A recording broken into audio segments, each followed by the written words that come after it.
seriously had to consider whether or not I believed we had extraterrestrials on the moon.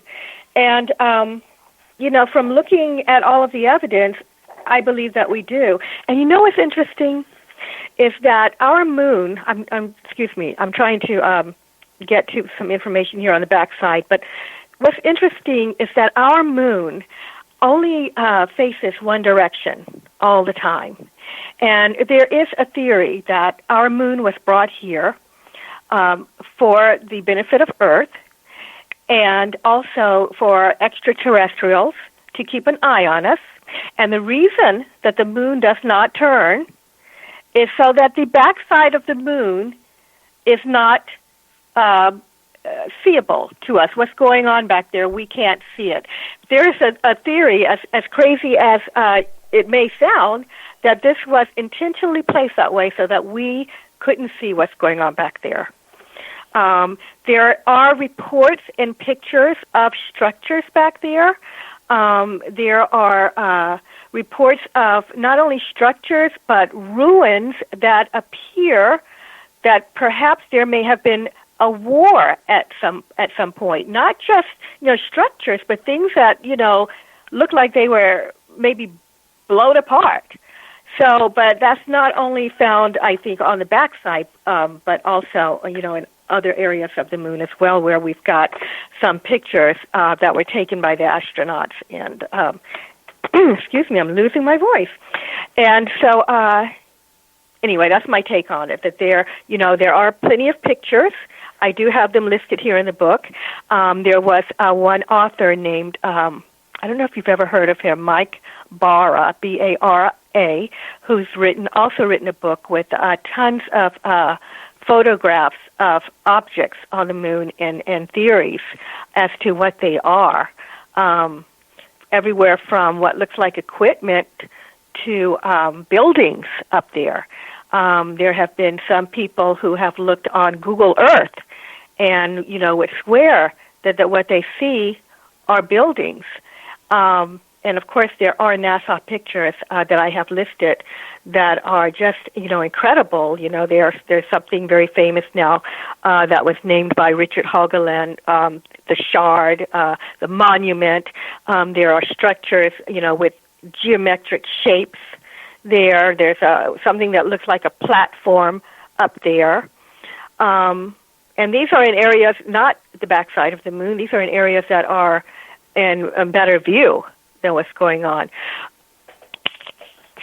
Interesting.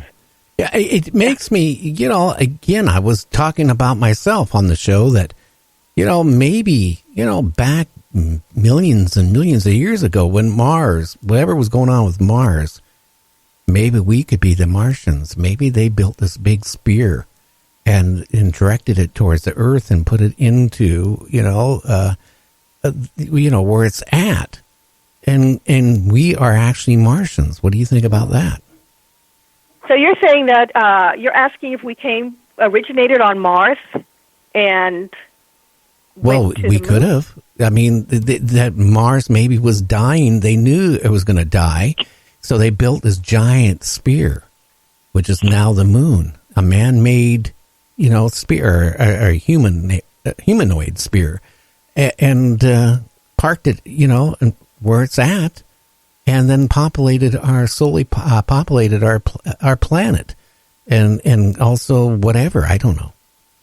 No, well, that is that's a spin on it that I actually have not heard before. Now, I have done some research, and there is some belief that Mars did have life on it or has life on it, and they did have to abandon the planet, and who knows where they went if that story is true.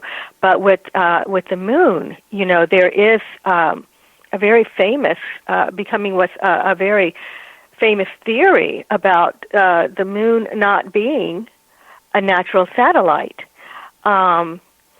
In fact, I quoted this gentleman on your last show, and I am going somewhere with this along the line of your thought there.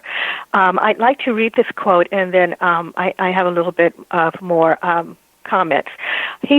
Isaac Asimov was a scientific writer. He's very prolific, and he did a lot of research on the moon and the cosmos. And he said, "What in blazes is our moon doing way out there?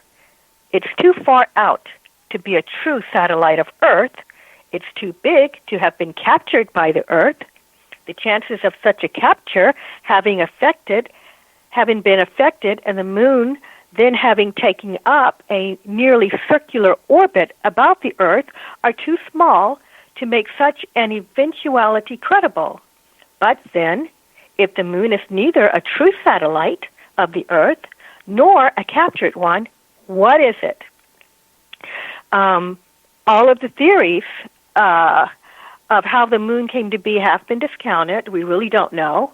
And frankly speaking, there are those that believe that the moon is unnatural and, yes, was created. And most of those researchers believe that the moon was brought into our solar system and placed near the Earth. Could have been Martians. But anyway, on top of that, there is the thought that the moon was created by advanced extraterrestrials outside of our solar system who, for whatever reason, saw Earth and thought it maybe needed help and sent this thing, what some people refer to as Spaceship Moon, into our vicinity, to help Earth become some sort of, to stabilize and perhaps become some sort of paradise, and to be even more fruitful, than it obviously was.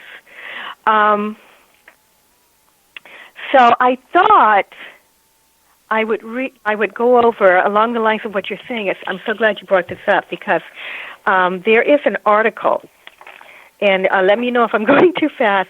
But there is an article titled "Is the Moon a Creation of Alien Intelligence?" So it does fall along the line of what you were just saying. I just never thought they might be Martians. But anyway, so this idea started. It came to light. Maybe people had been thinking of it, but it really came to light in July of 1970 by two Soviet scientists. Who, after researching the moon and going over investigations, they came up with this idea. Both of the men belonged to the distinguished Soviet Academy of Sciences.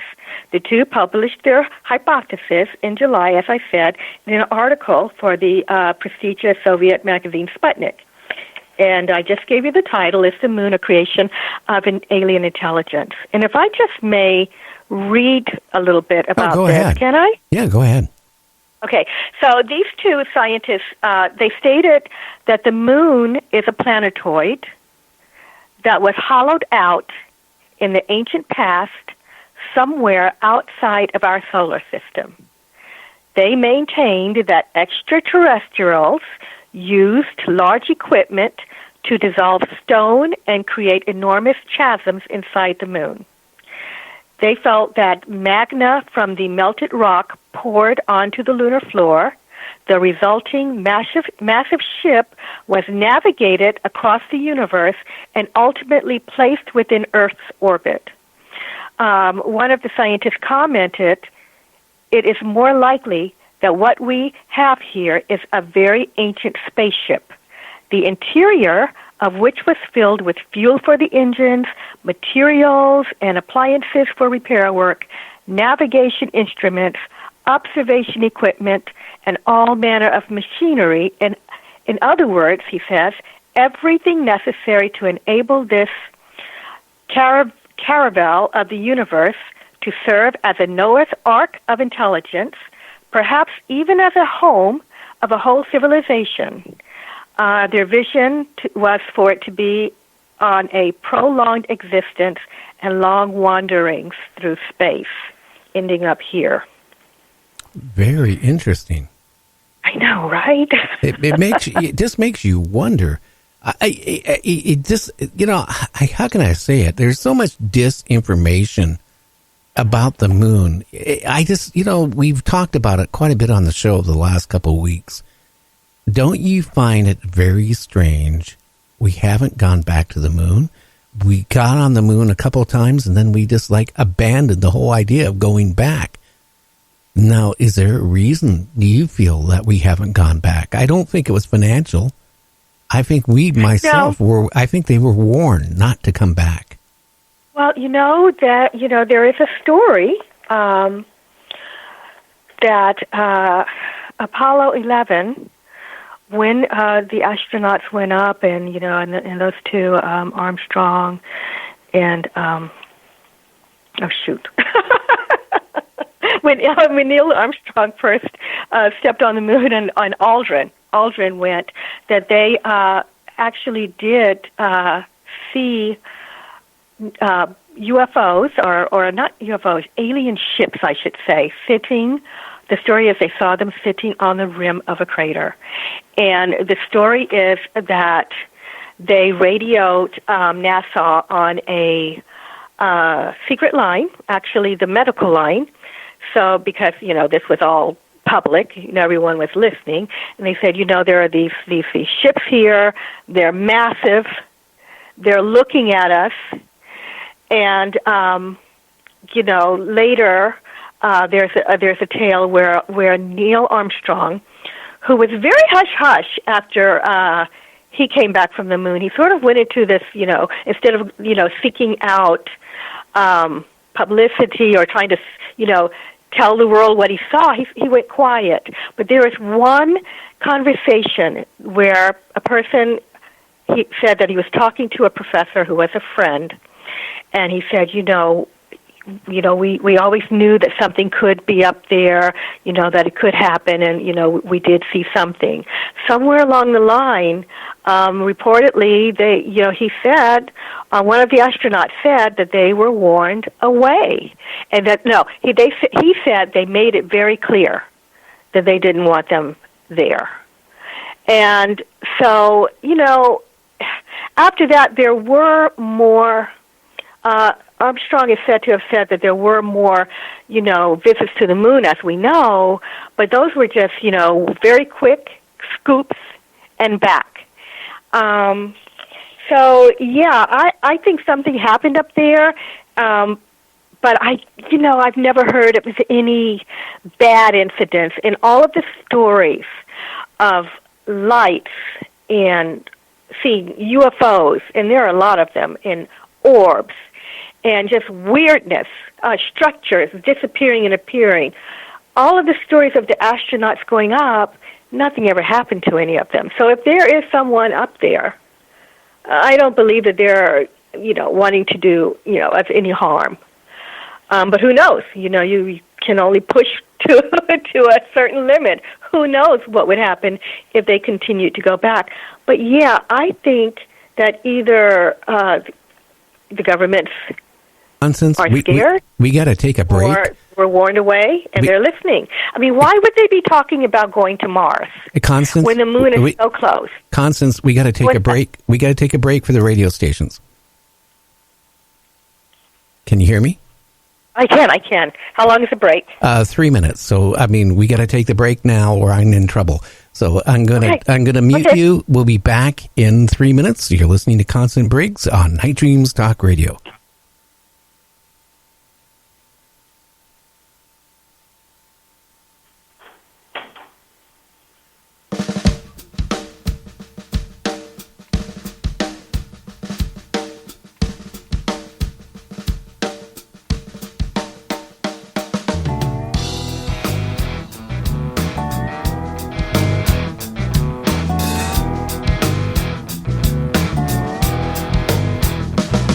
One day while reading history, I paused to take a sigh about the land Afghanistan. Are you there, James? Allies go to die.